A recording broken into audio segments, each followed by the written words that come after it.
සත්පුරුෂ පින්නතුනි අපි මේ දවස්වල සාකච්ඡා කරමින් ඉන්නේ බෝධිපාක්ෂික ධර්මයන් පිළිබඳව සමුච්චය සංග්‍රහයේ අකුසල ධර්මයන් කතා කරලා ඒ වගේම මිස්සක ධර්මතාවයන් කතා කරලා ඊළඟට අපි ආවා බෝධිපාක්ෂික ධර්ම කතා කරන්න. බෝධිපාක්ෂික ධර්ම 37 මම හිතන්නේ හැම කෙනෙක්ම ඉතාමත්ම හොඳින් දන්නවා. සතර සතිපට්ඨානය, සතර ඉද්ධිපාද, සතර සම්‍යක් ප්‍රදාන, පංච ඉන්ද්‍රිය, පංච බල, ඒ වගේම සත්බොජ්ජංග, ආර්ය අෂ්ටාංගික මාර්ග. මේක අපි හැම කෙනෙක්ම ඉතාමත්ම හොඳින් දන්නවා, නිතර කතා කරනවා, නිතර ඇහෙනවා. අපි දන්නවා මේ බොජ්ජංග ධර්මනේ බෝධිපාක්ෂික ධර්ම ටික අපි වැඩි යුතු ධර්මතාවයන් හැටියට. ඉතින් මේ වයේ අපි පටන් ගත්තේ සතර සතිපට්ඨානය සාකච්ඡා කරන්න. ඉතින් අපි සතර සතිපට්ඨානය සාකච්ඡා කරන්නට ආරම්භ කළා. අපි මුල ටික ටික කතා කරන්න පටන් ගත්තා. අපි එකක් අතෑරියා මේ කම්මාස ධම්ම කියන එක පිළිබඳව. ඒක තවත් ඉස්සරහට අපි යමු.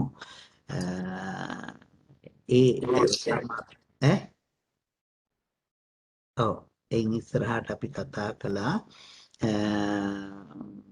මේ සතර සතිපට්ඨානයේ ආනිසංස ධර්මයන් ටික අපි කතා කළා. ඒකායනෝ අයම් භික්ඛවේ මග්ගෝ සත්තානං විසුද්ධියා ශෝක පරිද්දමානං සමතික්කමාය දුක්ඛ දෝමනස්සානං අත්තංගමාය ඥායස්සාදිකමාය නිබ්බානස්ස සච්චිකිරියාය යදිදං චත්තාරෝ සතිපට්ඨානා කියලා. නේද? මේක මේ සතිපට්ඨානයයි කියලා අපි ආරම්භ කළා. එතකොට මේ සතිපට්ඨානය පිළිබඳව තමයි අපි මේ කතා කරන්නේ යදිදං චත්තාරෝ සතිපට්ඨාන. එතකොට ඒකායන මාර්ගයක් තියෙනවා. ඒකායන මාර්ගය සත්තානං විසුද්ධිය, සත්වයන්ගේ විසුද්ධිය පිණිස, පිරිසුදු භාවය පිණිස. එතකොට පිරිසුදු භාවය කියලා කියනකොට අපි දන්නවා අපිරිසුදු වෙන්නේ කොහොමද කියලා.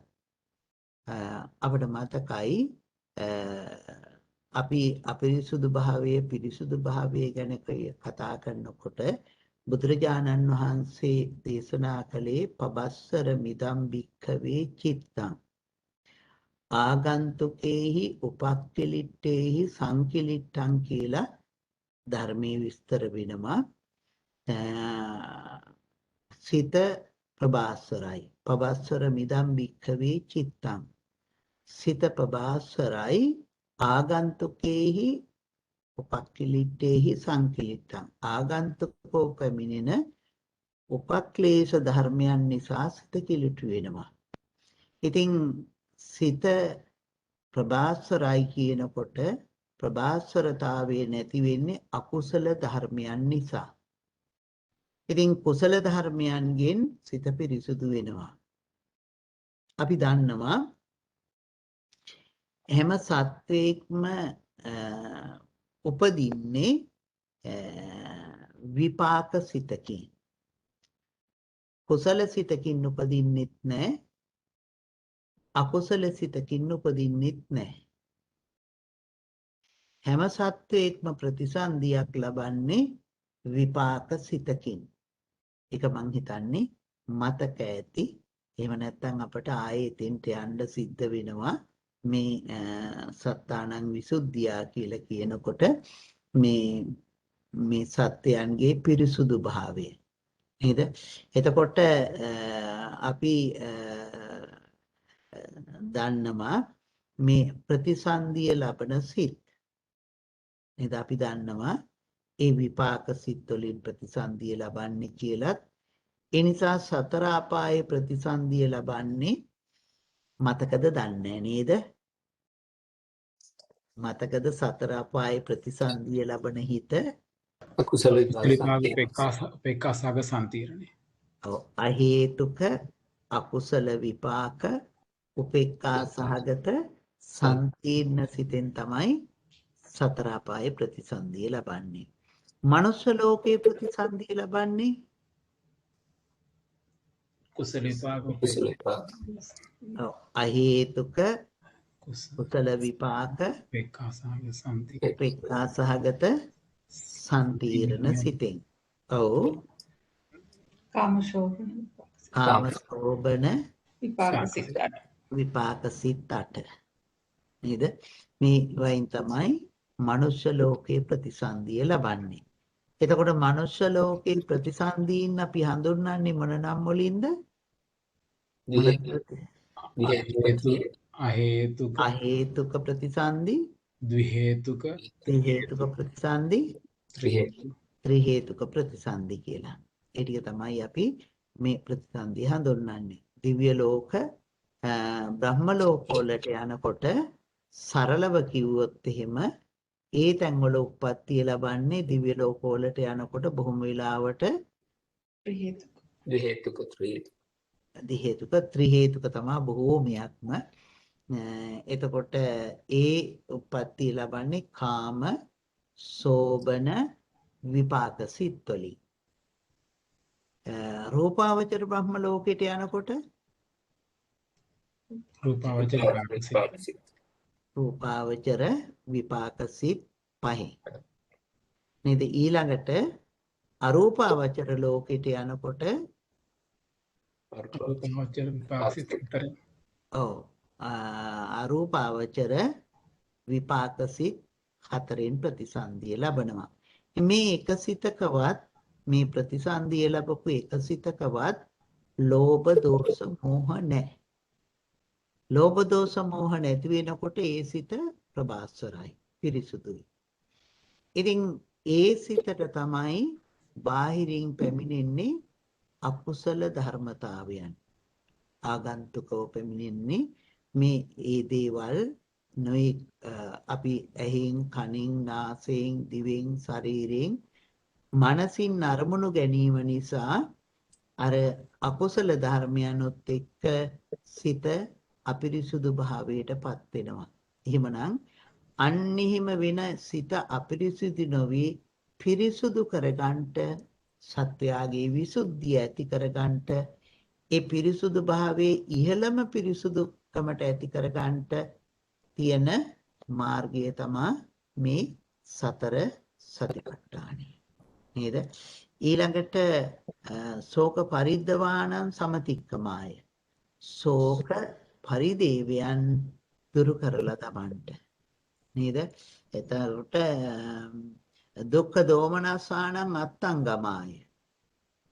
දුක් දොම්නස් අපි ඒව ගැන ටිකක් කතා කළා. ශෝක පරිදේව ගැන. ශෝකය කියලා කියන්නේ ශෝක සිතේ කන ශෝක කියලා කිව්වේ සිතේ ඇති කනගාටුව. ඔව්. පරිදේවේ කියලා කිව්වේ වැළපීම. හැඬීම වැළපීම. සරලව කියනවා නම් හැඬීම වැළපීම වගේ අර්ථ දෙකක් තමයි අපි කියන්නේ. ඉතින් දුක්ඛ දෝමනස්සානං කියලා කිව්වේ දුක් කියලා කිව්වේ චාරිත්‍ර. ඔව් කායිකව ඇති වෙන දුක් ටික. දෝමනස්සානං කියලා කිව්වේ මානසික දුක් ටික. නේද? එතකොට දුක්ඛ දෝමනස්සානං අත්තංගමාය ඥායස්ස අධිගමාය නුවණ වඩා ගැනීම පිණිස නිබ්බානසු සච්චිකිරියාය නිවන සාක්ෂාත් ගැනීම පිණිස යදිදං චත්තාරෝ සතිපට්ඨාන. මොකද්ද හේතු වෙන්නේ මේ සතරක් වූ සතිපට්ඨානයේ සිහිය පිහිට වීම. සිහිය පිහිට වීම. එතකොට සිහිය සතිය කියන එක අප්‍රමාදයේ හැටියටත් හඳුන්වනවා. නේද? සිහිය තියෙනවා නම් එයා අප්‍රමාදී පුජ්‍යලේ හැටියට හඳුන්වනවා. ඉතින් ඒ නිසා මේ මුළු බුදු සසුනේම සිහියට තමා මුල් තැන දීලා තියෙන්නේ. ඒක අපිට මතකයි බොහෝ සූත්‍රවලදී අපි කතා කරනකොට ප්‍රතිපදාව හැටියට දේශනා කළේ මේ සිහිය පිහිටවා ගැනීමමයි. එතකොට සතිය සිහිය පිහිටවා ගැනීම අපි පාලි භාෂාවෙන් සති කියලා කියනවා, සිංහල භාෂාවෙන් සිහිය කියලා කියනවා. නේද? එතකොට ඒ පිහිටවීම කොහෙද පිහිටවන්න තියෙන්නේ? සතර සතිපට්ඨාන සතර තුල. මොකද්ද මේ හතර? කතමේ චත්තාරෝ. මොකද්ද මේ හතර? ඉද භික්ඛවේ භික්ඛු කායේ කායානුපස්සී විහෙරති ආතාපි සම්පජානෝ සතිමා විනෙය්‍ය ලෝකේ අභිච්ඡා දෝමනස්සාන. නේද? මොකද්ද මේ කයෙහි කය අනුව බලමින් වාසය කරනවා. නේද? මේ ඉද කියලා කියන්නේ මේ ශාසනයෙහි ඉද භික්ඛවේ භික්ඛු. නේද? ඉද භික්ඛවේ භික්ඛු මේ ශාසනයෙහි භික්ඛු කියලා කියන්නේ මහාන කෙනෙක්. මේ ශාසනයෙහි භික්ඛු කියලා කියන වචනේ අපි ගොඩක් අර්ථ වලින් තෝරුවා. ඉතින් ප්‍රතිපත්ති පුරණ කෙනෙක් සසර බය දක්නා තැනැත්තේ.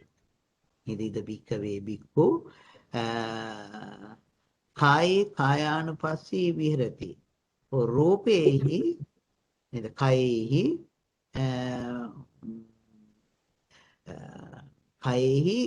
කය අනුව බලමින් වාසය කරනවා. කොහොමද? ආතාපි කෙලස් තවන වීරිය ඇතුව, ආතාපි සම්පජානෝ සිහියෙන් මේ සම්පජානෝ කියන්නේ නුවණින්.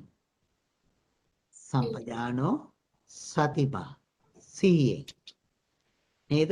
එතකොට මේ සම්පජාන කියන එක සම්පජන්නේ කියන එක නුවණ හැටියට විස්තර කළා. නුවණින් යුක්තව. එතකොට නුවණින් යුක්තව සතිමා මේ සිහියෙන් යුක්තව මේ කයෙහි කය අනුව බලනවා. මොනවද නැති වෙන්නේ? අවිජ්ජා දෝමනස්ස. අවිද්‍යාව කියලා කිව්වේ දැඩි ලෝභය. දෝමනස්සේ කියලා කියන්නේ තරහ, එහෙම නැත්නම් නැත්නම් ගැටෙන එක. නේද? එතකොට මේ ලෝකයේ පිළිබඳව නේද? මේ ලෝකය කියලා කියන්නේ ආතාපි සම්පජානෝ සතිමා විනෙය්‍ය ලෝකේ. මේ ලෝකයේ පිළිබඳව සාමාන්‍යයෙන් ලෝකේ කියලා කියන අර්ථයෙන් ගැනෙන්නේ පංචස්කන්ධයට. පංචස්කන්ධය කියලා ගත්තොත් මුළු ලෝකෙම අයිති වෙනවා. රූප, වේදනා, සංඥා, සංකාර, විඥාන කියන මේ පංචස්කන්ධෙහි මේ ඇති වෙන විදිහ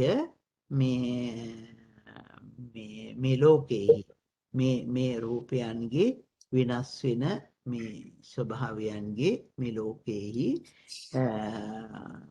මොකද්ද දකින්නේ? විනය්‍ය ලෝකේ අවිච්ඡා දෝමනස්ස. මේ ලෝකේ නැති වෙන්න ඕන මොකද්ද? අවිච්ඡාවයි දෝමනස්සයයි. එතකොට තියෙන්න ඕනේ ආතාපි සම්පජානෝ සතිම. ආතාපි කියලා කියන්නේ වීරිය.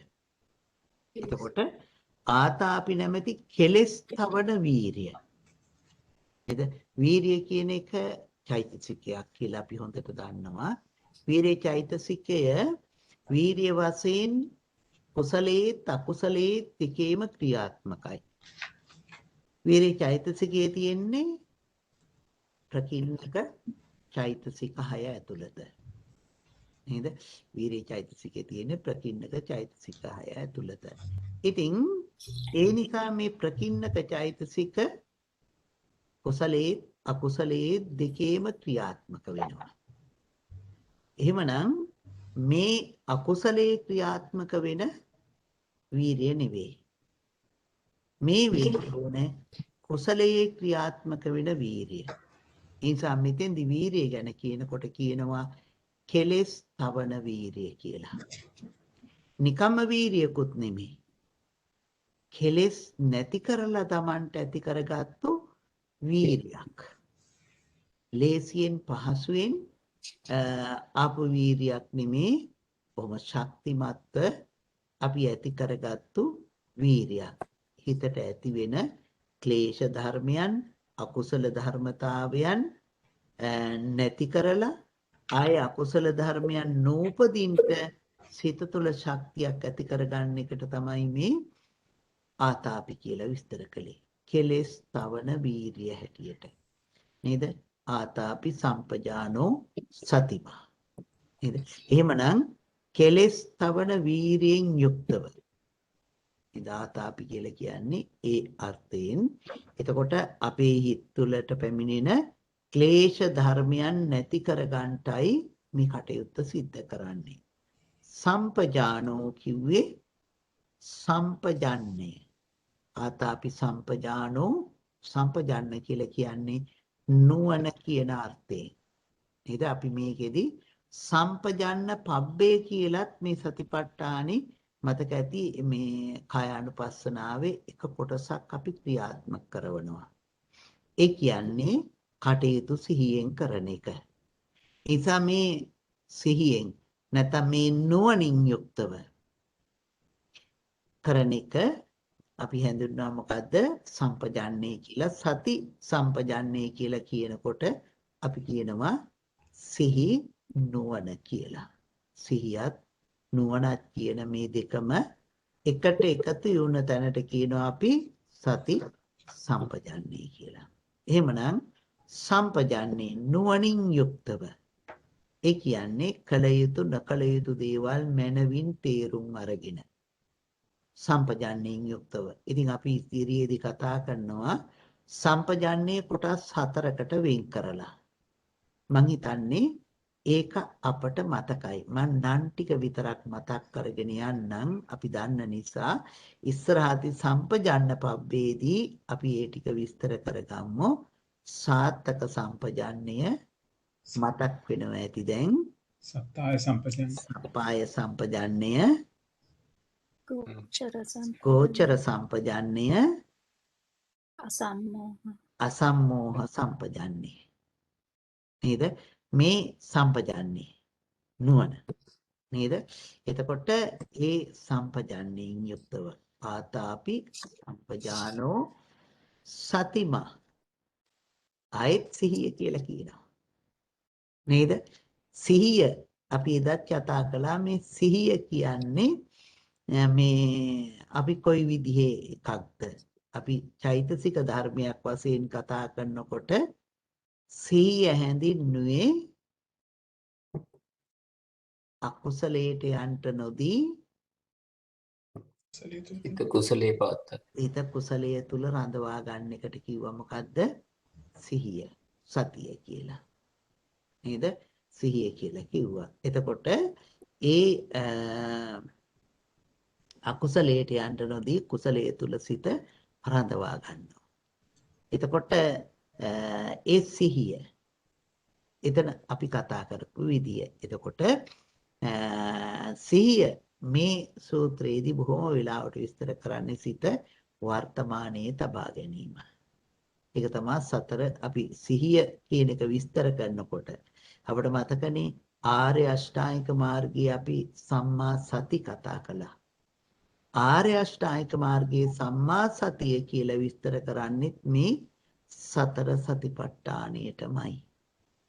සතර සතිපට්ඨානයටමයි ඒ සිහිය විස්තර කරන්නේ. එතකොට එතකොට සිහියෙන් යුක්තව නේද? ආතාපි සම්පජානෝ සතිමා විනීය ලෝකේ අභිච්ඡා දෝමනස්සං. එතකොට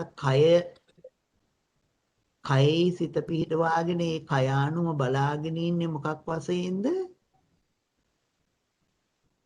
ඒ කයෙහි ඇලෙන්නෙත් නැතුව ගැටෙන්නෙත් නැතුව නේද? වීරියෙන් කෙලස් තවන වීරියෙන් නොවනින් සිහිය. මෙන්න මේ ටික ඇතිව මොකද කරන්නේ? කය අනුව බලමින් වාසය කරනවා. කායේ කායානුපස්සී විහෙරති. කයෙහි කය අනුව බලමින් වාසය කරනවා. නේද? ඒ තමයි කායානුපස්සනාව කියලා කියන්නේ. ඊළඟට විස්තර කරන්නේ චිත්තේ චිත්තානුපස්සී විහෙරති. අපි ඊළඟට තියෙන්න ඕන වේදනාසු වේදනානුපස්සී විහෙරති. ආතාපි සම්පජානෝ සතිමා විනීය ලෝකේ අභිජ්ජා දෝමනස්සං. නේද? එතකොට වේදනාවෙහි මොකක් අනුවද බලමින් වාසය කරන්නේ? වේදනාසු වේදනාවෙහි මොකද්ද වේදනාසු වේදනානුපස්සී විහෙරති. වේදනාවෙහි වේදනාව අනුව බලමින් වාසය කරනවා. එතකොට අපි සිත පවත්වලා තියෙන්නේ කොහෙද? වේදනාව තුල. වේදනාව තුල සිත පවත්වමින් වේදනාව අනුව බලමින් වාසය කරනවා. කොයි විදිහටද වාසය කරන්නේ? වේදනාසු වේදනානුපස්සී විහෙරති. වාසය කරනවා. කොහොමද වාසය කරන්නේ?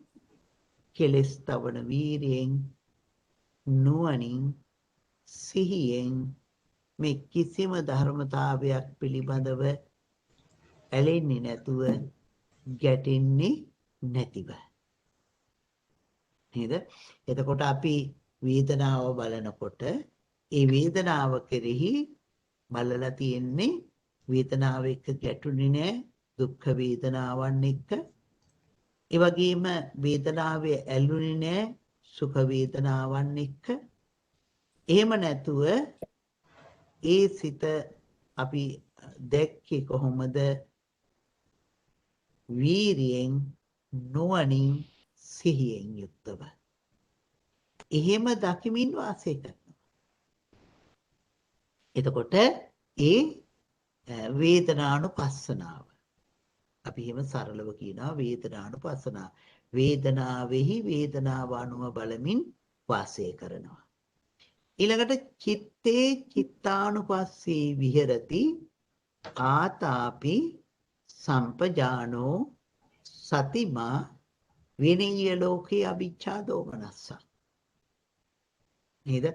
එතකොට ඒ මොකක් අනුව බලමින් වාසය කරන්නයි කියලාද කියන්නේ? සිත අනුව බලමින් වාසය කරන්නයි කියනවා. නේද? එතකොට මේ ඊළඟ එක දැන් අපි කායානුපස්සනාව කතා කළා, වේදනානුපස්සනාව කතා කළා, තුන්වෙනි එක තමයි චිත්තානුපස්සනාව. නේද? එතකොට මේ සිතෙහි සිත අනුව බලමින් වාසය කරනවා. නේද? චිත්තේ චිත්තානුපස්සී විහෙරති. ආතාපි සම්පජානෝ සතිමා විනීය ලෝකේ අභිච්ඡා දෝමනස්සං. සිත අනුව බලමින් වාසය කරන්නේ කොහොමද? ඇලෙන්නෙත් නැතුව, ගැටෙන්නෙත් නැතුව, ඒ වගේම වීරියෙන් යුක්තව, නුවණින් යුක්තව, සිහියෙන් යුක්තව සිත අනුව බලමින් වාසය කරනවා. නේද? සිත අනුව බලමින් වාසය කරනවා. ඒක තමයි මොකද්ද?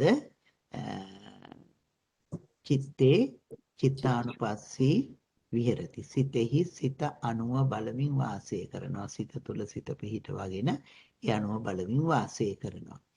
ඊළඟට විස්තර කරන්නේ ධම්මේසු ධම්මානුපස්සී විහෙරති. ආතාපි සම්පජානෝ සතිමා විනේය ලෝකේ. ධම්මේසු ධර්මයන්හි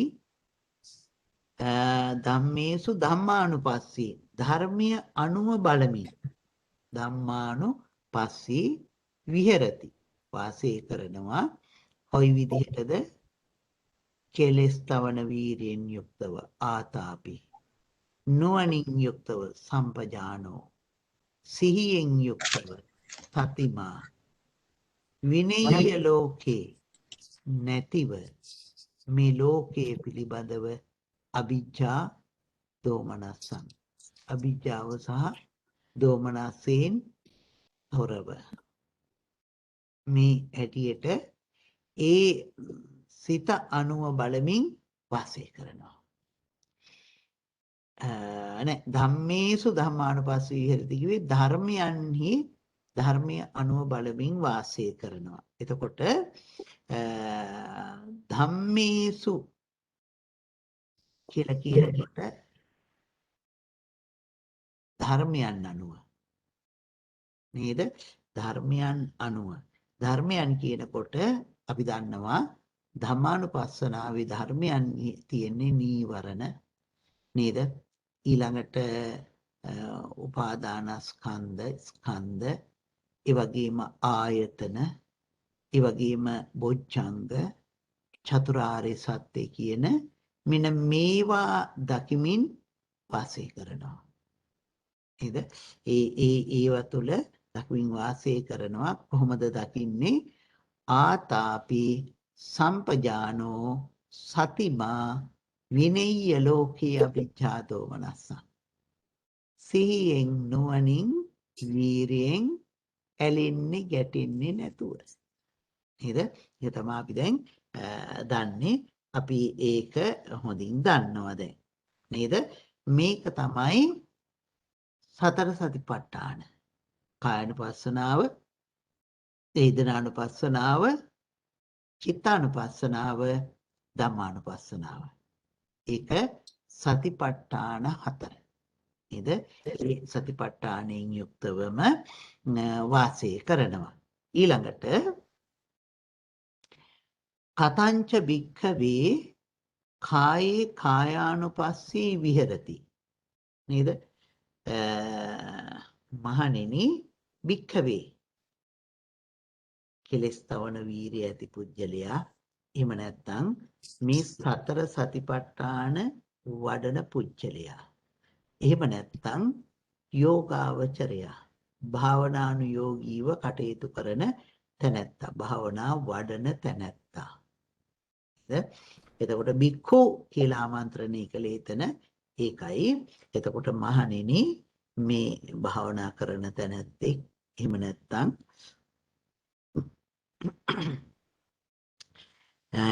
යෝගාවචරයෙක්, මෙයා මොකද කරන්නේ? කායෙහි මේ කයෙහි මේ කය කියලා කිව්වේ මේ පඨවි ආපෝ තේජෝ වායෝ ආදී මේ ධාතුන්ගෙන් සැදුණු ලබ්දේ ගැන. නේද? නැත්නම් රූපය පිළිබඳව. ඒ රූපය අපි දන්නවා රූප 28කින් යුක්තයි. නේද? රූප 28කින් යුක්ත මේ රූපයේ දෙස බලන්නේ. මතක ඇති රූප 28ක් නේද? අපි නිකන් මතක් කරගෙන යමුකෝ නේද? මේ කායේ කියන වචනේ නිතරම තියෙන නිසා අපි මේ කය, මේ රූපය කොහොමද බෙදාගෙන තියෙන්නේ? ප්‍රධාන රූප ටික තමා මහා භූත රූප ටික තමා මොනවද? පඨවි, ආපෝ, තේජෝ, වායෝ. නේද? ඒවා මහා භූත රූප. ඊළඟට මොනවද තියෙන්නේ? පඨවි, ආපෝ, තේජෝ, වායෝ, ප්‍රසාද රූප.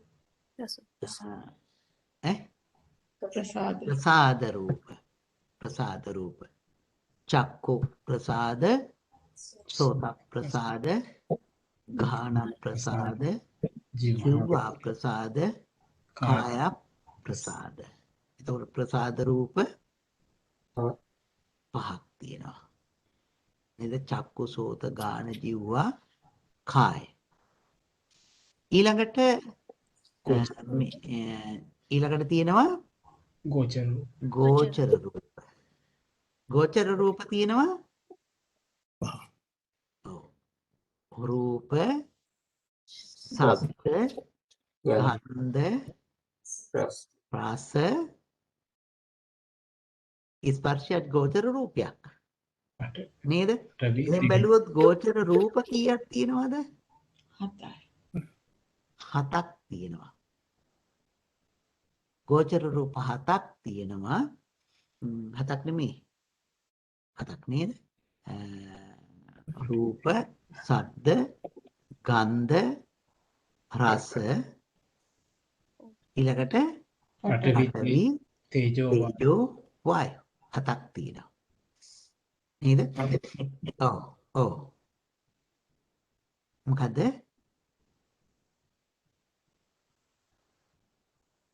ගත්ත හින්දා 4යි එතකොට.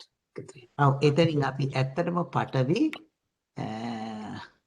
තේජෝ වායෝ මුලින් කතා කරපු නිසා අපි මේකෙන් අරගන්නේ කීයද? 4යි. නේද? රූප, ශබ්ද, ගන්ධ, රස. ඊළඟට ගෝචර රූප වලින් පස්සේ අපිට තියෙන්නේ භාව රූප තියෙනවා. නේද? මොකද්ද භාව රූප? ස්ත්‍රී පුරුෂ. ස්ත්‍රී භාව රූපය, පුරුෂ භාව රූපය. නේද? තව තියෙනවා හෘදය රූපය තියෙනවා. ඔව්. වෙන ජීවිතේන්ද්‍රිය රූපය තියෙනවා. ඔව්. ඊළඟට ආකාශ රූපය තියෙනවා. නේද? ඊළඟට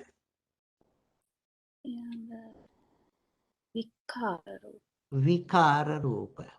නේද?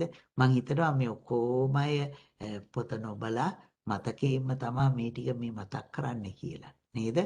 ඊට පස්සේ තියෙනවා විකාර රූප. ඒ විකාර රූප තෙට ඉස්සර කියනවා විඤ්ඤාති රූප කියනවා. නේද? විඤ්ඤාති රූප තියෙනවා දෙකක්. මොනවාද විඤ්ඤාති රූප දෙක? කාය විඤ්ඤාති වචී. කාය විඤ්ඤාති වචී විඤ්ඤාති රූප දෙකක් තියෙනවා. ඊළඟට අපි විකාර රූප ටික කතා කරනවා මොනවද? ජලතා මුදුතා කම්මඤ්ඤතා ලහුතා මුදුතා කම්මඤ්ඤතා. ඒ තුන හැඳින්වුවා මොනවා හැටියටද? විකාර රූප හැටියට. එතකොට මේ විඤ්ඤාති රූප දෙකයි විකාර රූප 3යි. ඊළඟට තියෙනවා ඔව් ලක්ෂණ රූප 4ක්. මොනවද? උපචය සම්තති ජරතා අනිච්චතා. උපචය සම්තති ජරතා අනිච්චතා. නේද? උපචය සම්තති ජරතා අනිච්චතා. මං හිතන්නේ ඒ 28ම අපි කාටත් මතකයි. මොනවද ඒ රූප කියලා ඇහුවාම කවුරුත් දන්නවා. මේ රූප 28. මෙන්න මේ කයෙහි ඒ කය තුල සිත පිහිටවාගෙන මේ භාවනාව වඩනවා. නේද? එතකොට කොහොමද විස්තර කරන්නේ? කතංච භික්ඛවේ කායේ කායානුපස්සී විරති. මේ කයෙහි කය අනුව බලමින් වාසය කරනවා කියලා කියන්නේ මොකක්ද? ඔන්න දැන් අපි ආවා කතා කළා මේ සතිපට්ඨානය පිළිබඳව කොහෙදද දේශනා කළේ කියන එක මූලික කරගෙන ඊට පස්සේ මේ සතර සතිපට්ඨානයේ වැඩිම නිසා පැමිණෙන ආනිසංස ටික කතා කරගෙන ඊළඟට මේ කය ආනුව බැලීම පිළිබඳව අපි කතා කරගෙන යන්නේ. එතකොට ඒ බලන හැටි ක්‍රම හතරක් තියෙනවා. මොකද්ද? කායානුපස්සනාව, වේදනානුපස්සනාව, චිත්තානුපස්සනාව, ධම්මානුපස්සනාව කියලා. මේ හතර තුල තමයි සිත පිහිටවා ගත යුතු වෙන්නේ. එතකොට එයින් දැන් අපි කතා කරන්න ඉන්නේ කතංච භික්ඛවේ භික්ඛු කායේ කායානුපස්සී විහෙරති. කතංච භික්ඛවේ භික්ඛු කායේ. කායේ කියන වචනේ දෙනකන් අපි කතා කළා. කායානුපස්සී විහෙරති. කයෙහි කය අනුව බලමින් වාසය කරනවා. නේද? කායානුපස්සී විහෙරති.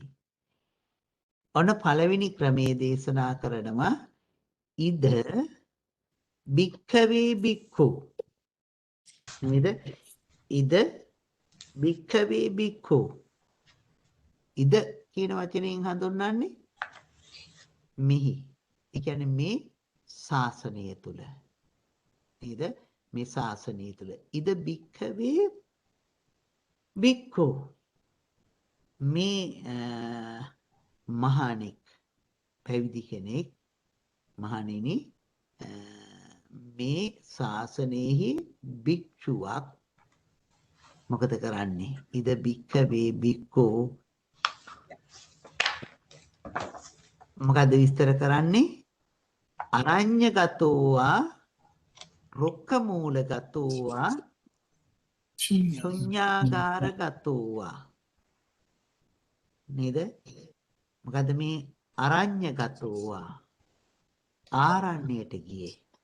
එතකොට අරඤ්‍යගතෝවා කියලා කියන්නේ මොකක්ද? ආරණ්‍යයට ගියේ. නේද? එතකොට ආරණ්‍ය කියලා කියන්නේ නේද? ආරණ්‍ය කියලා කිව්වේ භාවනා මනුෂ්‍ය වාසයෙන් ඈත. මනුෂ්‍ය වාසයෙන් ඈත. අරඤ්‍යගතෝවා රුක්ඛ මූලගතෝවා. රුක් මුලට ගහක් මුලට ගියේ. නේද? මේ එතකොට ගහක් මුලට ගියේ. එතකොට ශුඤ්ඤාගාරගතෝවා. කොහටද ගියේ? ශුඤ්ඤාගාර කියලා කිව්වේ කවුරුත් නැති තැන. නිදහස් තැනකට. නේද? නිදහස් තැනකට. නේ කවුරුත්ම නැති තැනක්මද? නේද? අපි ශුන්‍ය වෙන්න ඕනේ බාහිර දේවල් වලින්. නේද? මේ එතකොට මේ සේනාසනේ අරණ්‍ය කියලා කියනකොට අරණ්‍ය කියලා කියන්නේ මේ ගමින් ඈත. නේද? අරණ්‍ය කියලා කියන්නේ මේ ගමින් ඈත. නේද? එතකොට ගමින් ඈත කියන එක නොඑක් තැන්වල නොඑක් විදිහට මේ අපි විස්තර කරනවා. අරණ්‍ය කියලා කියනකොට දැන් අරණ්‍ය වෙනකොට ගෙයින් ගේක තියෙන උපචාරයක්, ගේක උපචාරය, එතකොට ගමක තියෙන උපචාරයක්, ඒ ගමේ උපචාරයෙන් පිට නේද? ගමේ උපචාරයෙන් පිට මේ ඊළඟට එතන ඉඳන් මධ්‍යම පුරුෂයේ ගලක් විති කරන දුරක් නැත්නම් ඊතලයක් විදින දුරකින් එහා පැත්ත හඳුන්වනවා අරණ්‍ය කියලා. ඒ කියලා කියන්නේ මිනිස් වාසයෙන් දුර මිනිස් කටහඬක් මේ ඇහෙන්නේ නැති තරමින් වාසය කරන එකට හඳුන්වනවා මොකක් කියලාද? අරණ්‍ය කියලා. නේද? එතකොට මේ අරණ්‍ය හරි. එහෙම නැත්නම් අරඤ්‍යගතෝවා රුක්ඛ මූලගතෝවා ගහක් යටකට ගිහිල්ලා හරි. ශුන්‍යාගාරගතෝවා නිදහස් තැනකට ගිහිල්ලා හරි. මොකද කරන්නේ? නිසීදති පල්ලංකං ආභුජිත්වා නේද? ඈ නිසීදති පල්ලංකං ආභුජිත්වා ඉඳගෙන මොකද කරන්නේ? පළසක් බැඳගෙන නේද? පළසක් බැඳගෙන උජුං කායං අනිදාය. කොහොමද ඉඳගෙන තියෙන්නේ? පළසක් බැඳගෙන ඍජු කායකින් යුක්තව නේද? එතකොට කකුල් දෙක සමානුකූලව. ඒක ඉතින් විස්තර කරනවා ඉඳගන්න ඒ ආකාරය පිළිබඳව. පිරිමි අයට නම් බද්ධ පරියංකය, කාන්තාවන්ට නම් අර්ධ පරියංකය කියලා විස්තර කරන්නේ. නේද? පරියංකය කියලා කියන්නේ කකුල් දෙකම ඉස්සරහට නමලා වාඩි වෙන එක. ඔව්. එක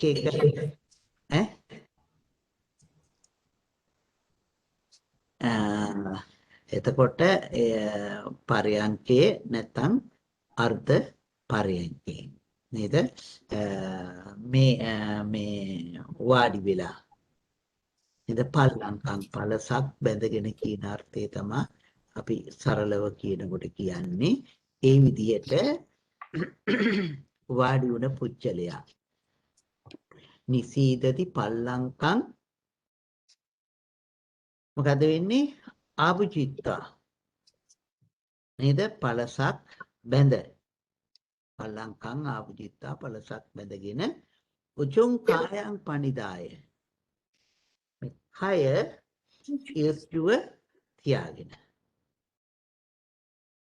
ඍජුව තියාගෙන මොකද කරන්නේ? උජුං කායං පනිදාය පරිමුඛං සතින් උපට්ඨපෙත්වා සිහිය පරිමුඛං සතින් ඉදිරියට අර ගන්නවා. මොකද්ද? සතින් සිහිය නේද? එතකොට මේ සිහිය ඉදිරියට අරගෙන මොකද කරන්නේ? පරිමුඛං සතින් උපට්ඨපෙත්වා සතිය පිහිටවාගෙන දැන් අපි අර හුස්ම තුල සිත පිහිටවාගෙන නේද? හුස්ම තුල සිත පිහිටවාගෙන මොකද කරන්නේ? සෝ සතෝව මොකද කරන්නේ? සෙතෙමේ සතෝව විහෙරති. ඒ කියලා කියන්නේ සිහි ඇතිව වාසය කරනවා. සෝ සතෝ විහෙරති අතෝ විහෙරති සෝ සතෝව අස්ස සති සතෝ පස්ස සති නේද? ඔව්. මොකද්ද අස්ස සති කියලා කිව්වේ? හුස්ම ඉහළට ගැනීම. ඈ? හුස්ම ඉහළට ගැනීම. ඔව්. ප්‍රාශ්වාස කිරීම. ආශ්වාස ප්‍රාශ්වාස කිරීම නේද? සතෝ අස්ස සති ඇතුළට ගැනීම. පස්ස සති කියන්නේ හෙලීම. නේද? සිද්ධ කරනවා. සිහියෙන් යුක්තව හුස්ම ඇතුළට ගන්න එක පිට කරන එක සිහි කරනවා. ඊළඟට විස්තර කරනවා දීගං වා අස්ස සන්තෝ දීගං අස්ස සාමීති පජානාති නේද? දීර්ඝව දැන් අපි හුස්ම බලලා පුරුදු නිසා අපි දන්නවා සාමාන්‍යයෙන් හුස්ම බලාගෙන ඉන්නකොට අපිට සමහර වෙලාවල් වලට දීර්ඝ හුස්ම දැනෙනවා. දීගං වා අස්ස සන්තෝ දීර්ඝ හුස්ම ඇතුළට ගන්න එක දීගං වා පස්ස සන්තෝ නේද? මොකද කරන්නේ දීර්ඝව හුස්ම හෙලන නේද?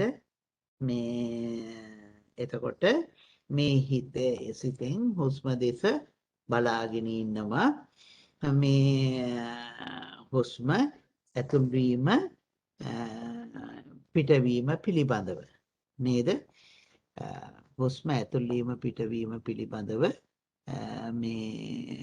මේකෙන් මේ බලාගෙන ඉන්නවා. එතකොට දැන් අපට දැන් ආරන්නේ ඉන්න පුළුවන්.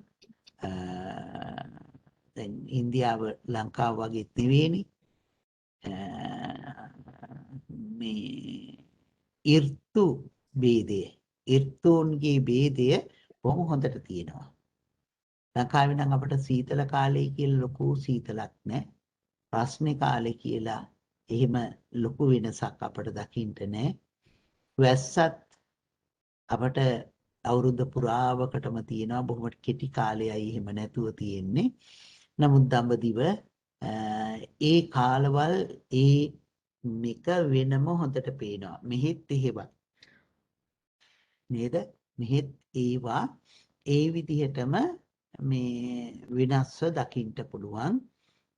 සීතල කාලේ, උෂ්ණ කාලේ, මේ වෙහි කාලේ මේවා මේ දකින්න පුළුවන්. ඉතින් හේමන්ත, ගිම්මාන, වර්ෂාන කියලා ඍතු තුනකට වෙන් කරගෙන තියෙනවා. නේද?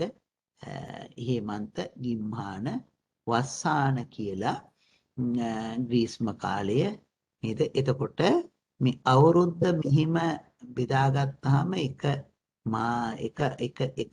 මේ කාලයකට එනවා මාස කීයක්ද? 4ක් එනවා. නේද? මේක මාස 4ක් එනවා. එතකොට මේ කාලය තුලදී ඉතින් සීත කාලේ නම් වෙහි කාලේ නම් ශුන්‍යාගාරයක් ගියක් ඇතුළට යන්නම වෙනවා. නේද? ග්‍රීස්ම කාලේ නම් ගහක් යට වාසය කරන්නට පුළුවන්කමක් තියෙනවා. නේද? ඒ නිසා බුදුරජාණන් වහන්සේ මේ දඹදිව වාසය කරමින් මුළු රටේම අයට ඒ කාලවල වල ඉන්න පුළුවන් විදිහටත් මේ ටික වෙන් කරන්න ඇති. අරණ්‍ය, රුක්ක මූලය, ඒ වගේම ශුන්‍යාගාරය. නේද?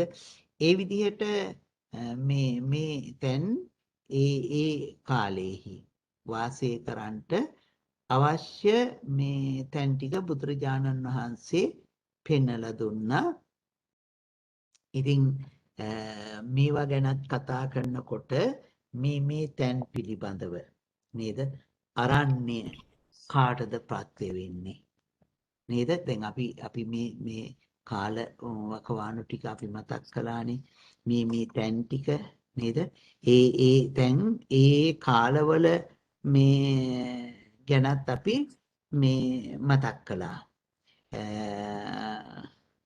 එතකොට සාමාන්‍යයෙන් මේ වාපිත්සෙම් කියලානේ අපි කියන්නේ මේ ලෙඩ රෝග ටික නේද? වාත සමුට්ඨාන ආබාධා, පිත්ත සමුට්ඨාන ආබාධා, සෙම්ම සමුට්ඨාන ආබාධා එහෙමනේ කියන්නේ නේද?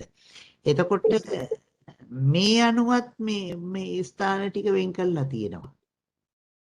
නේද? මේ සෙම තියෙන වැඩිපුර තියෙන කෙනාට අරණ්‍ය සීනාසනය නේද? පිත වැඩියෙන් තියෙන කෙනාට රුක්ඛ මූලය නේද? ඊළඟට මේ වාතයේ වැඩියෙන් තියෙන කෙනාට ශුන්‍යාගාරයත් සුදුසුයි කියලා අටුවාව විස්තර කරනවා. ඒකට වාපිත් සෙම් අණුවත් ඒවා වෙන් කරලා තියෙනවා. දැන් එතකොට ඍතු අණුවත් වෙන් කරනවා, වාපිත් සෙම් අණුවත් වෙන් කරනවා. තවත් වෙන් කරන ක්‍රම තියෙනවනේ. චරිතය අණුවත් වෙන් කරනවා. අපි දන්නවනේ චරිත තියෙනවා කීයක්ද? 6ක්.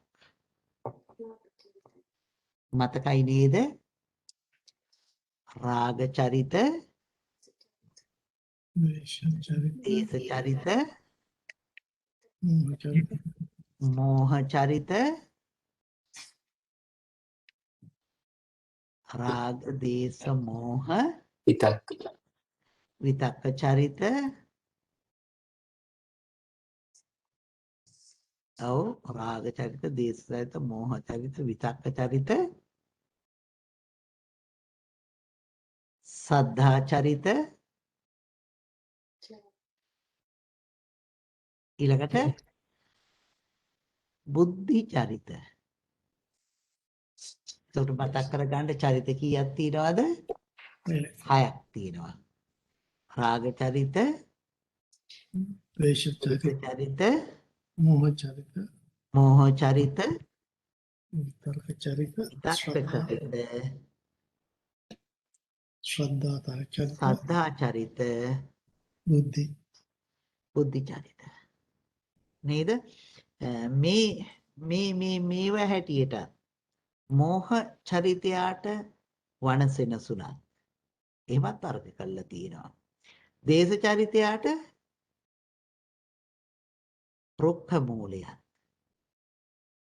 නේද? එතකොට මෝහ චරිතයට වනසෙන, දේශ චරිතයට රුක්ඛ මූලය, රාග චරිතයට ශුන්‍යාගාරයත් අනුකූල වෙනවා කියලා. ඔන්න බලන්න දැන් බෙදීම් කීයකට වෙන් කළාද? ඍතු අණුව වෙන් කළා. ඊළඟට අපි වෙන් කළා වාපිත්සෙම් අණුව. දැන් චරිත අණුවත් වෙන් කළා. නේද?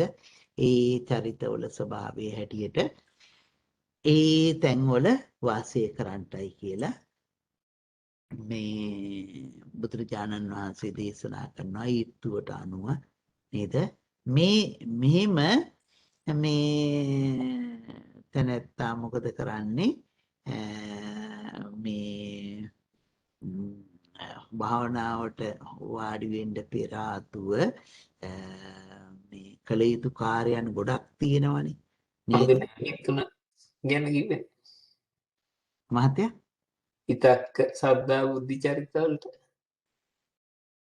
ඒ සද්ධා බුද්ධි චරිත ඔව් සද්ධා බුද්ධි චරිත පිළිපදව ගොඩක්ම කියපු තැනක් මං බලලා කියන්නම් මහත්තයා. මට හම්බුනේ නෑ සද්ධා චරිත වලට කොතනද. විතක්ක චරිතයට එලිමහන එපා කියනවා. විතක්ක චරිතයට මේ රුක්ක මූලය නෙමේ එයාට ශුන්‍යාගාරය හොඳයි කියලා කියනවා. නේද? එතකොට රාග චරිතයටත් ශුන්‍යාගාරය හොඳයි කියලා කියනවා. බුද්ධි චරිතයට කොතනත් සුදුසුයි, සදා චරිතයටත් ඒ විදිහයි. නේද? එතකොට ඒතර හාමුදුරුවෝ ඒ දවස්වල මේ කැලයට ගිහිල්ලා භාවනා කරන හාමුදුරුවෝ ඒ කොයි අයද? ද්වේෂය තියන අයද? නෑ ඔක්කොම ගියා කැලේට මහත්තයා. හ්ම්. මේ වඩාත් සුදුසු දැන් ඒක වර්ගත් කළානේ මහත්තයා. ඍතු අණුව වෙන් කළා නේද? ඒ ඍතු වලට මේ තැන් සුදුසුයි කියලා වෙන් කළා. ඊළඟට චරිත වශයෙන් මේ තැන් සුදුසුයි කියලා වෙන් කළා. ඊළඟට අර වාපිත්සෙම් අණුව ඒ රෝගාබාධ අණුවත් ඒ තැන් වෙන් කළා. ඉතින් මේ විදිහට වෙන් කරන්න ගියොත් එහෙම දැනක්ම නැති වෙයි සමහර වෙලාවට නේද? මම හිතුවේ හාමුදුරුවෝ ඇයි ද්වේෂ චරිතයකට රුක්ක මූල ගතවවා කියන්නේ? ඇයි ගහක් යට හිටියාම ද්වේෂ චරිතය තියෙන අයට ඒ කියන්නේ ද්වේෂ කරන්න කෙනෙක් ඉන්නේ නැහැ කියන එකද එහෙම නැත්නම් ගහට මොකක් හරි සම්බන්ධයක් තියෙනවද ඒකට? නෑ දැන් ගැටීමෙන් තොරව ඉන්න පුළුවන් වෙන්න.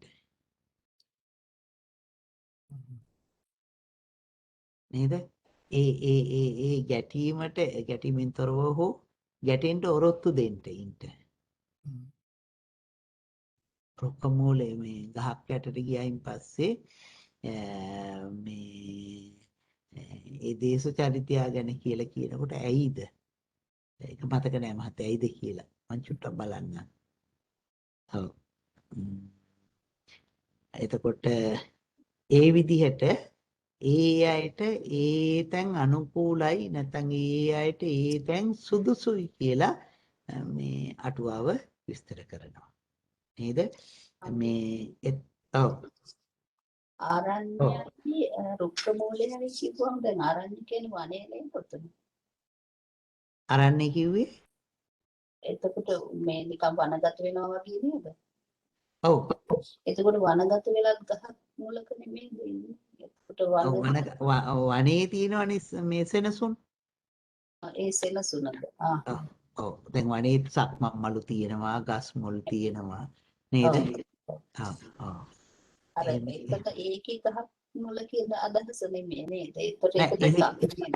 ඒ ගහක් මුල ප්‍රශ්නයක් නෑ. නිදහස් තැනක ගහක් මුලක් වෙන්න පුළුවන් නේ. එහෙම. දැන් හිතන්නකෝ මේ අරණියට නොගියත් මේ ගහක් මුලට යන්න පුළුවන් නේ. නිදහස් ප්‍රදේශයක ගහක් මුලට වඩින්න පුළුවන්. දැන් බුදුරජාණන් වහන්සේත් ඔය බොහෝ තැන්වලදී සූත්‍රවලදී සමහර තැන්වල විස්තර කරන්නේ ගහක් මුල වැඩ සිටියා කියලා. එහෙම අරන්නේ කියලා කියනකොට අර විදිහට මිනිස් වාසයෙන් දුරම තැන. කටානවත් නෑහෙන තරමේ දුරක්. නේද? ඊට මෙහා ගහක් යටත් ඉන්න පුළුවන්.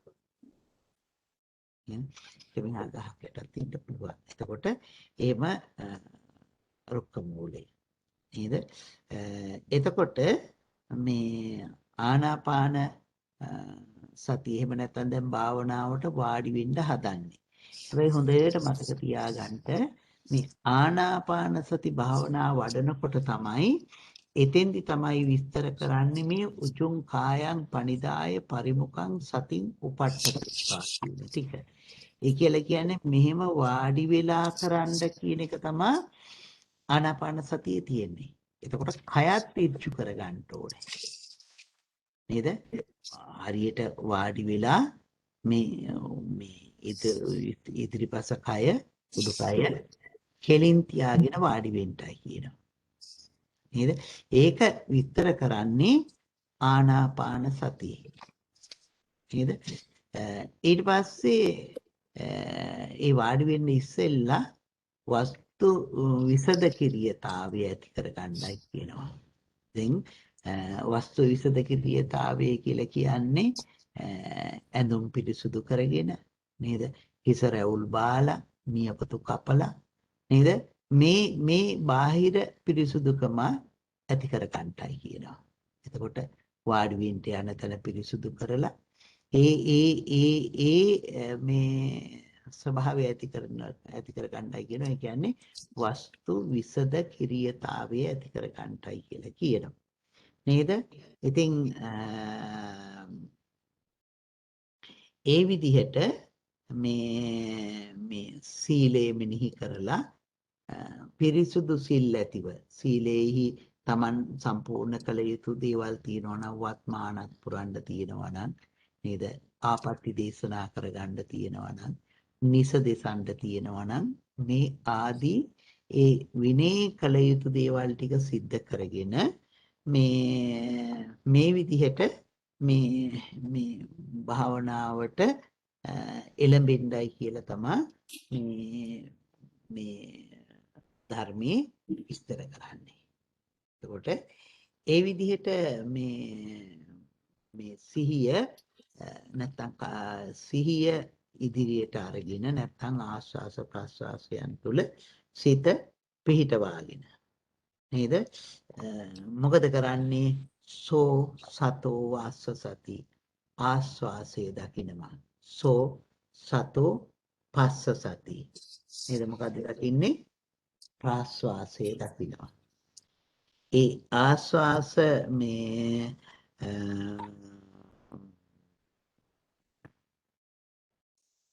ඉතින් තව මේ කමඨාන් ගැන කියනවා නම් ඉතින් ගොඩාක් මේ දේවල් තියෙනවා නේද? අපි ඒවා ටික ඉස්සරහදී කතා කරමු. මේ එතකොට මේ විදිහට මේ ආස්වාස ප්‍රාස්වාසයේ තුල සිත පිහිටවනවා. එතකොට දීර්ඝ හුස්මක් යනවා නම් ඒකක් දකිනවා. දීර්ඝ හුස්මක් හෙළනවා නම් ඒකක් දකිනවා. දීගං වා අස්සසන්තෝ දීගං අස්ස සාමීති පජානාති. දීගං වා ඔව් දීගං වා ඔව් පුතා මොකද්ද?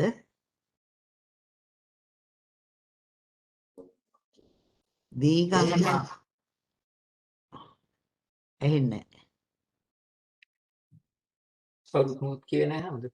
එහොන්නේ මට එහන කවුරු හරි කියනවා වගේ.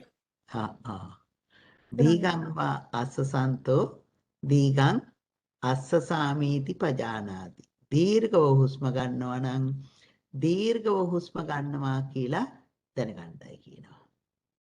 රස්සං වා අස්සසන්තෝ රස්සං අස්ස සාමීති පජානාති. දීර්ඝව හුස්ම ගන්නවා වගේම කෙටිවත් හුස්ම වැටෙනවා. නේද? මේ භාවනා කරගෙන යනකොට සමහර වෙලාවට දීර්ඝ හුස්මක් එනවා. ඉන් භාවනා කරගෙන යන තැනැත්තාගේ සමහර වෙලාවල් වලට කෙටි හුස්මත් වැටෙනවා. මේ දීර්ඝ හුස්මත් කෙටි හුස්මත් දකින්ටයි කියලා කියනවා. එතකොට මේ ඒ ආස්වාස ප්‍රාස්වාසයන් පිළිබඳව මේ දකින්ටයි කියලා කියන ආකාරය. නේද? ඉතින් ඒ විදිහට මේ යෝගාවචරයා ආස්වාස ප්‍රස්වාස තුල සිත පිහිටවගෙන ඉන්නකොට අපි හැබැයි මෙහෙම කියලා කියනකොට දීර්ඝ හුස්ම තියෙනවා කියලා තියෙනකොට අපි දීර්ඝ හුස්ම හිතලා ගන්න එකක් නෙවෙයි කියන්නේ. සාමාන්‍යයෙන් හුස්ම අරගෙන යන අතරතුරට දීර්ඝ හුස්මක් දැනෙනවා. ඒ වගේම කෙටි හුස්මක් දැනෙනවා. කය සංසුන් වෙනකොටත් හුස්ම කෙටි වෙනවා. එයි අපේ කය සංසුන් අපේ ශරීරයට අවශ්‍ය ප්‍රමාණයට හුස්ම අරගන්න පටන් ගන්නෙ. කය මේ කයට අවශ්‍ය ප්‍රමාණයට. එතකොට මේ බොහෝ කොට හුස්ම ගන්නෙත් නැහැ, බලෙන් හුස්ම ගන්නෙත් නැහැ. හිතලා හුස්ම අරගෙන බලන්නෙත් නැහැ. ස්වභාවිකව පවතින හුස්ම දෙස තමයි මේ බලන්නේ. මේ දීර්ඝව හුස්ම තියෙනවා කියලා හිතලා ගාලා එහෙම හුස්ම ගන්නෙ නැහැ. නේද? එහෙම හුස්ම ගන්නෙ නැහැ. ඒ සාමාන්‍යයෙන් ස්වභාවිකව හුස්ම ගන්නෙ. නමුත් ඉතින් අපි අහලා තියෙනවා බුරුමේහි එක භාවනා ක්‍රමයක් තියෙනවා කියලා හිතලම හුස්ම ගන්නවා. මේ සතිපට්ඨානෙවත් කොහෙවත් ඒක විස්තර කරන්නේ බුරුමේ එක මේ ගුරු පරම්පරාවක් තියෙනවා ඒ කියලා. ඒ පරම්පරාවේ ආනාපාන සතිය කරනකොට හිතලම හුස්ම ගන්නවා. නමුත් ඉතින් සාමාන්‍යයෙන් අපි හිතලා හුස්ම ගන්න එකක් ගැන නෙමෙයි මේ කතා කරන්නේ. ස්වභාවිකවම සිද්ධ වෙන ආස්වාස ප්‍රස්වාසයේ පිළිබඳව. හුස්ම ඇතුල් වීම සහ හුස්ම පිට කිරීම පිළිබඳව. එතකොට ඒ විදිහට මේ ආස්වාස ප්‍රාස්වාසය තුල සිත පිහිටවගෙන ඉන්නවා ඔබ සැහැල්ලු මනසකින් යුක්තව. ඒ සැහැල්ලු මනසකින් යුක්තව ඒ තුල සිත පිහිටවනවා. එතකොට අන්න දැන් අපි ආව කොතෙන්ට එනකන්ද දීගං වා දීගං වා අස්ස සාමීති පජානාති දීගං වා පස්සසන්තෝ දීගං පස්ස සාමීති පජානාති දීගං වා අස්සසන්තෝ දීගං අස්ස සාමීති පජානාති දීගං වා පස්සසන්තෝ දීගං පස්ස සාමීති පජානාති හුස්ම දැනගන්නවා පජානාති නේද පජානාති හුස්ම විශේෂයෙන් දැනගන්නවා එතකොට හුස්මට සිත හොඳින් යොමු කරගෙන ඉන්නවා ඊළඟට විස්තර කරනවා සබ්බකාය පටිසංවේදී අස්ස සිස්සාමීති සික්ඛති සියලුම හුස්ම කය දකින්ටයි කියනවා ඉතින් බොහොම වෙලාවට සියලුම හුස්ම කය දකින්ටයි කියන තැනදී බොහොම අය හිතනවා නාසයෙන් හුස්ම අරගෙන උදරයේ දක්වාම හිතන්න ඕන කියලා නේද ඇත්තටම මෙතෙන්දී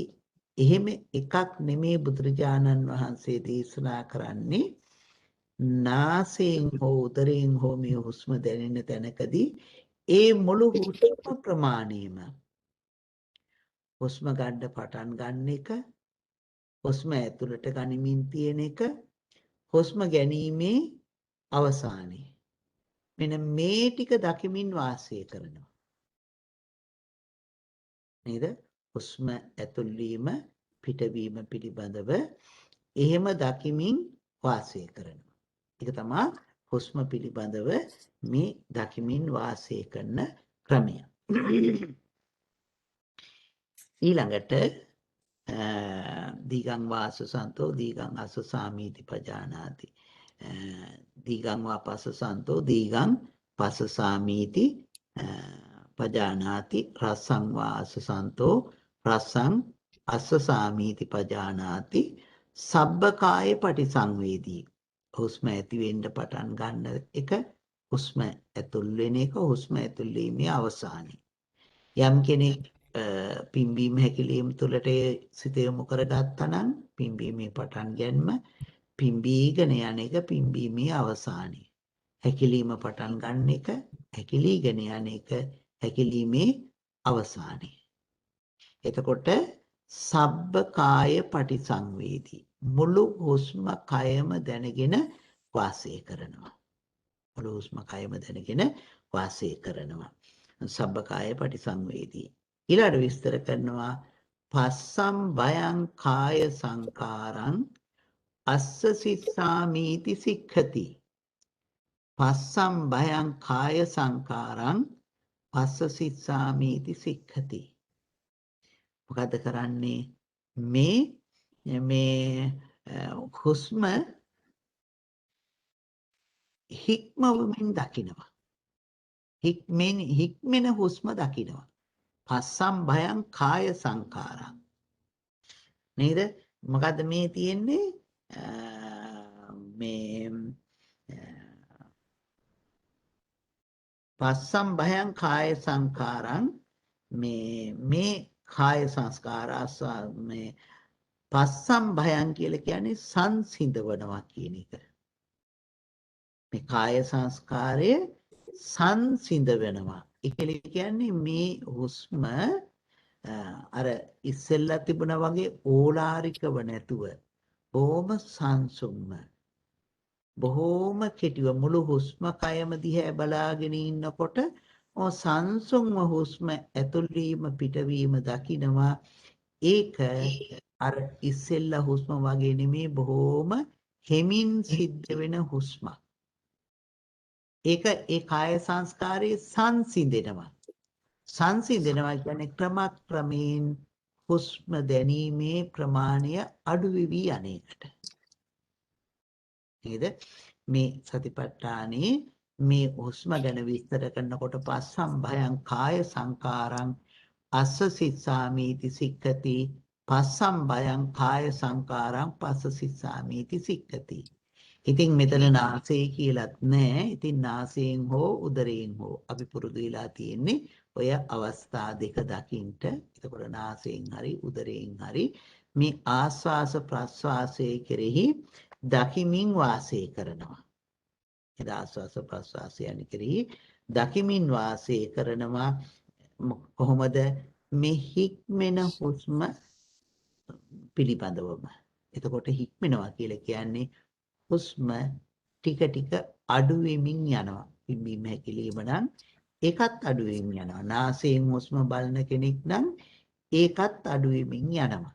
එතකොට ආනාපාන සතියෙහි සතර සතිපට්ඨානේ ආස්වාස ප්‍රස්වාස බැලීම මෙතකින් අවසන් කරනවා. නේද? ගිරිමානන්ද ආදී සූත්‍රයන්නේ ආනාපාන සති ආදී සූත්‍රයන්නේ මේක මීට වඩා දිගට යනවා.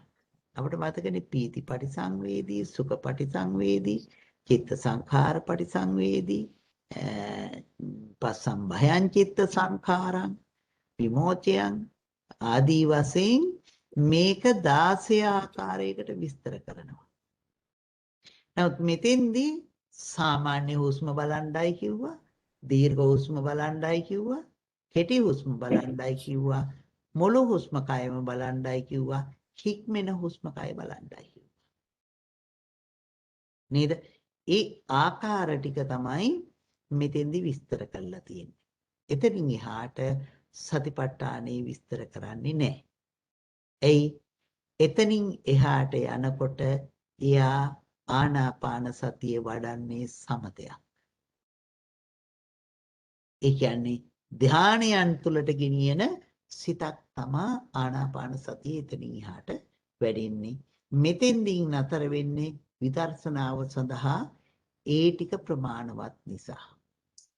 එද විදර්ශනාව සඳහා කියන්නේ හුස්ම ගන්න එක තේරෙන්නේ කියන තැනට ආවහම ආනාපාන සතිය නවත්තලා වෙන භාවනාවක් කරන්න ඕන කියන්නේ.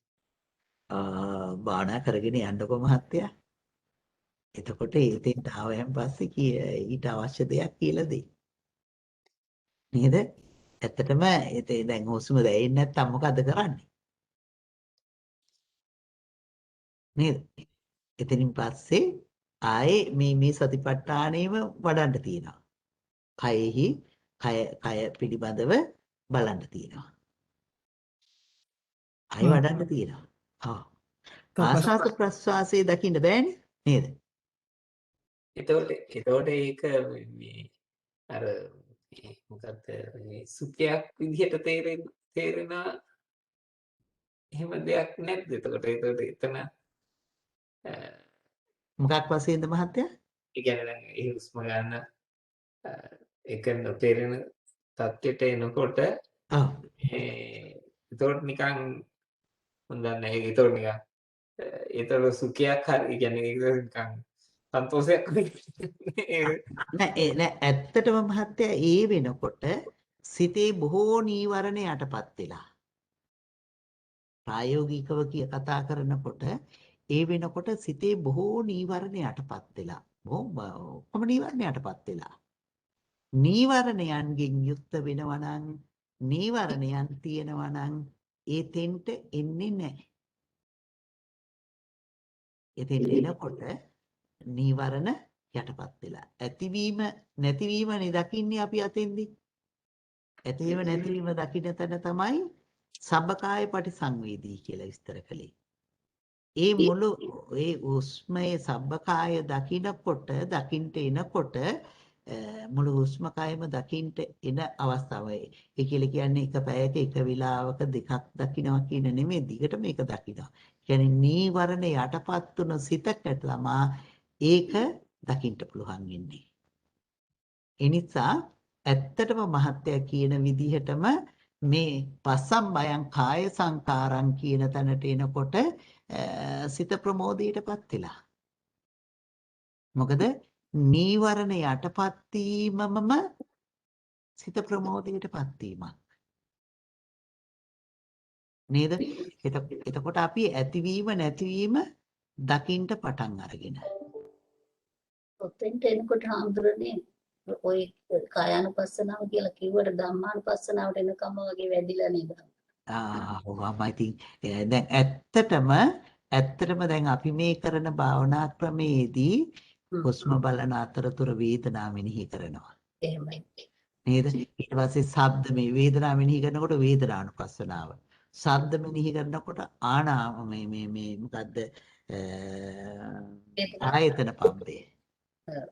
නේද? එතකොට නීවරණ ධර්ම මෙනෙහි කරනවා නම් නීවරණ පබ්බේ. ඔව්. ඒ නේද? කියන්නේ පස්සම්බයං කාය සංකාරම් වෙනකොට ඇත්තටම අපි ධම්මානුපස්සනාව වැඩිලා. සතර සතිපට්ඨානේ සියල්ලම වඩනවා. එහෙමයි. සියල්ලම වැඩනවා. නේද? දැන් තරහක් කියන එකේදී අපි තරහ සිතක් වශයෙන් අපට අරමුණු වුණොත් එහෙම චිත්තානුපස්සනාවත් වැඩිලා. එහෙමයි. නේද? ඒ කියන්නේ දැන් අපි මේ කියලා දෙන ක්‍රමයට අපි කියලා දෙන භාවනා කියලා දෙන ක්‍රමයට මේ සතර සතිපට්ඨානයේ හතරම එකම අවස්ථාවේ වඩාගෙන යන ක්‍රමය තමයි කියලා දෙන්නේ.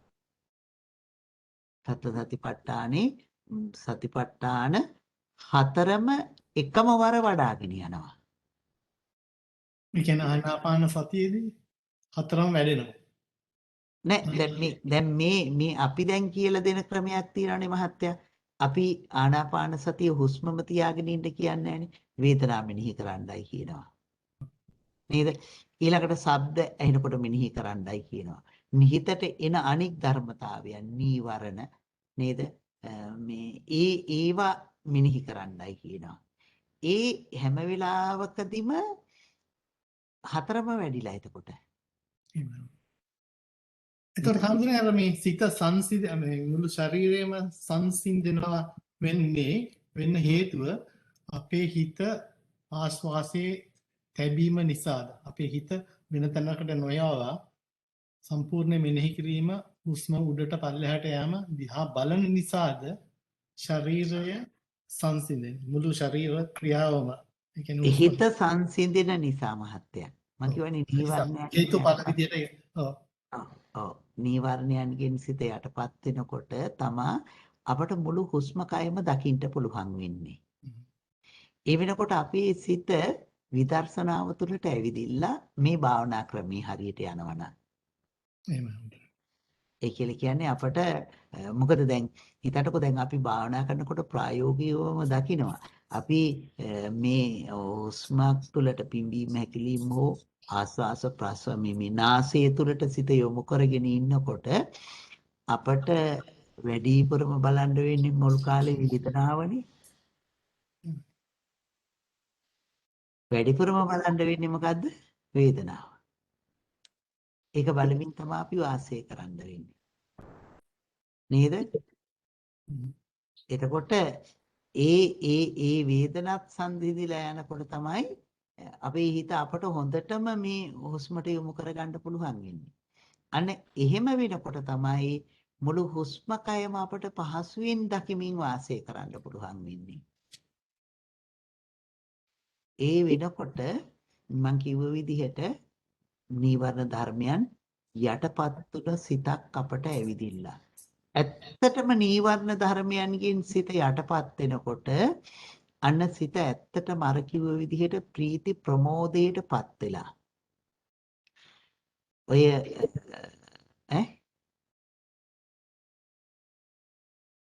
ඔය සමහර වෙලාවට නීවරණ ධර්මයන් මේක මේ මම මතක් කරන්නම්.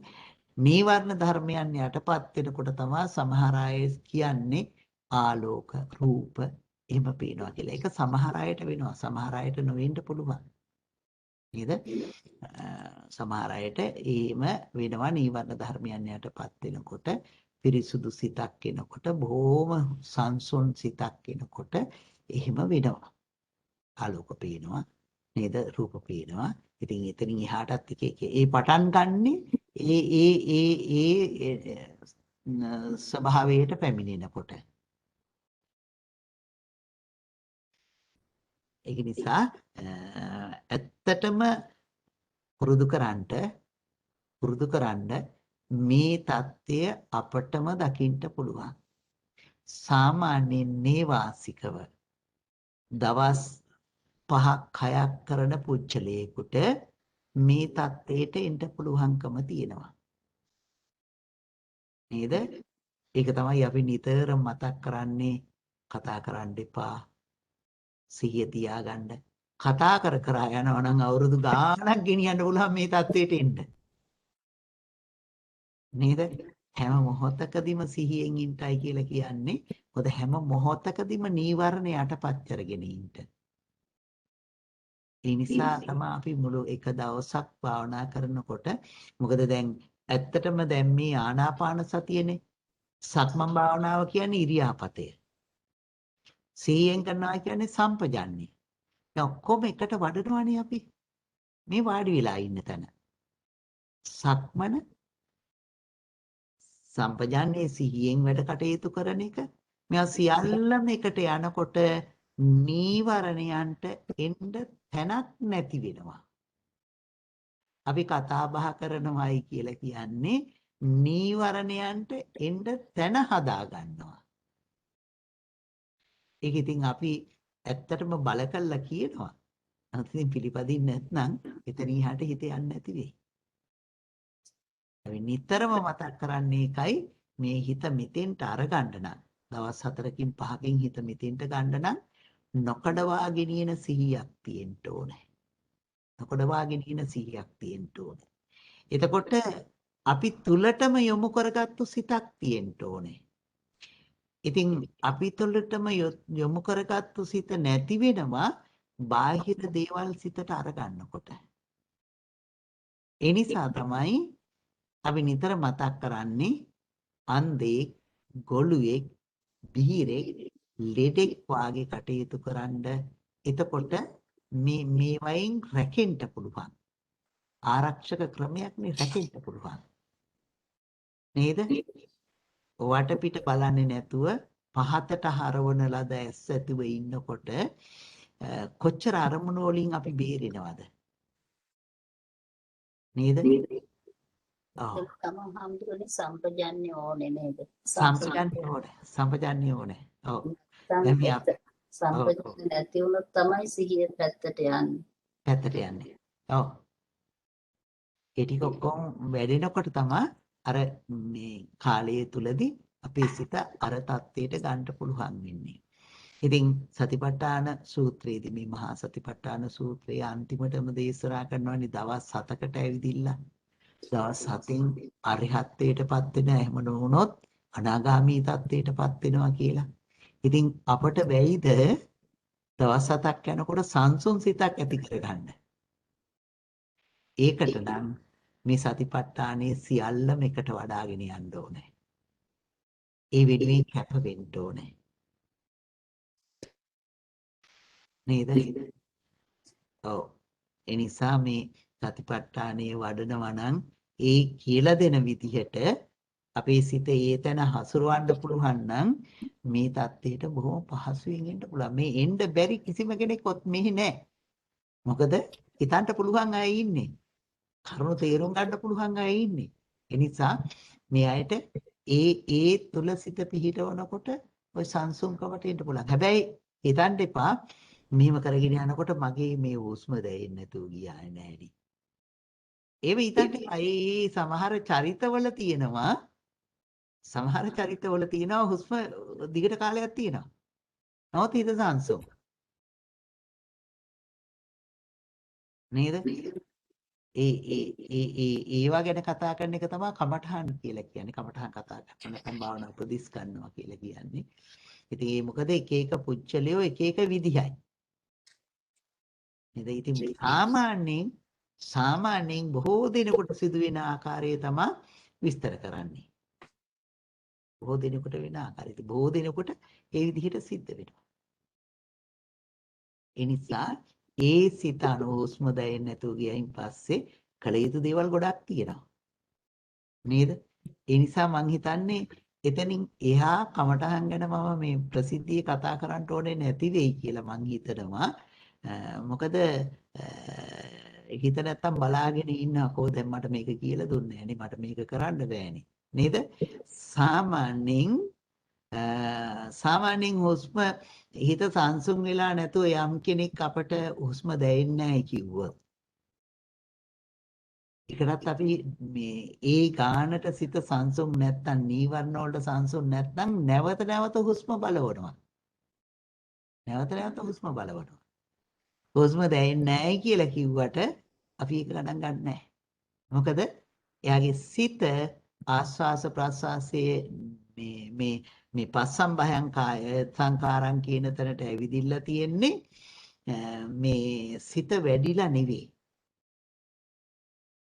මොකද සමහර කෙනෙකුගේ ශාරීරියේ මෙහෙම ඉස්සරහට නැවීම නිසා උදරයේ තදවීම නිසාත් ඒක වෙන්න පුළුවන්. පිටිපස්සට ගිය නිසාත් වෙන්න පුළුවන්.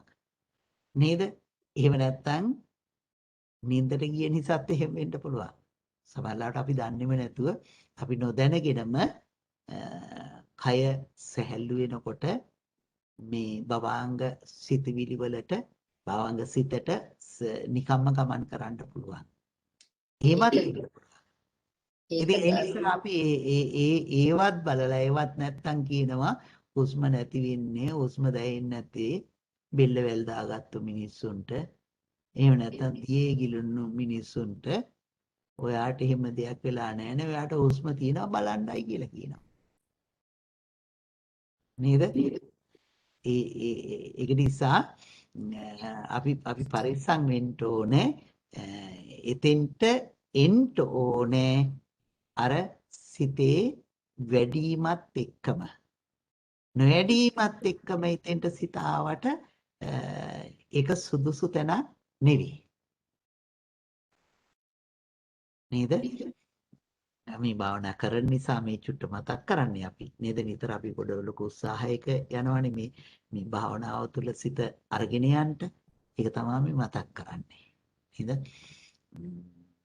එතකොට මං හිතන්නේ අද අපි ආනාපාන සතියෙන් නතර කරමු මේ නැත්නම් මට 6:00 වෙනකොට ගිලම්පස ටික හදාගෙන පූජාවට ලෑස්ති වෙන්න වෙලාව මදි බෝධීන් වහන්සේ ළඟට යන්න ඕනේනේ නැත්නම් නම් වෙලාව ඇති වෙයි 6ට නතර කළත් නමුත් මදි වෙයි මට ඉක්මනින් වැඩ කරන්න වෙයි ඒ නිසා අපි මෙතකින් නතර වෙමු අපිට මේ ගැන තව ගොඩාක් කතා කරන්න තියෙනවා අපි ඊටු ටික ඊළඟ දවසේ කතා කරමු නේද හොඳයි එහෙමනම් අදට අපි මේ මොහොතට අපි අවසන් කරමු අපි දැන් සතිපට්ඨානය කතා කරන්න පටන් අරගෙන තියෙන්නේ ඇත්තටම ප්‍රායෝගික භාවනාව නිසා මේ තුල සිත යොමු කරගෙන භාවනා කරගෙන යන්න අපි මේ සිදු කරගන්න යෙදුන උතුම් උදාර කුසල ශක්තියින් සත්තානං විසුද්ධිය ශෝක පරිද්දවානං සමතික්ඛමාය දුක්ඛ දෝමනස්සානං අත්තංගමාය ඥායස අධිගමාය නිබ්බානස්ස සච්චිකිරියාය වේවා කියලා අපි ආශිර්වාද කරනවා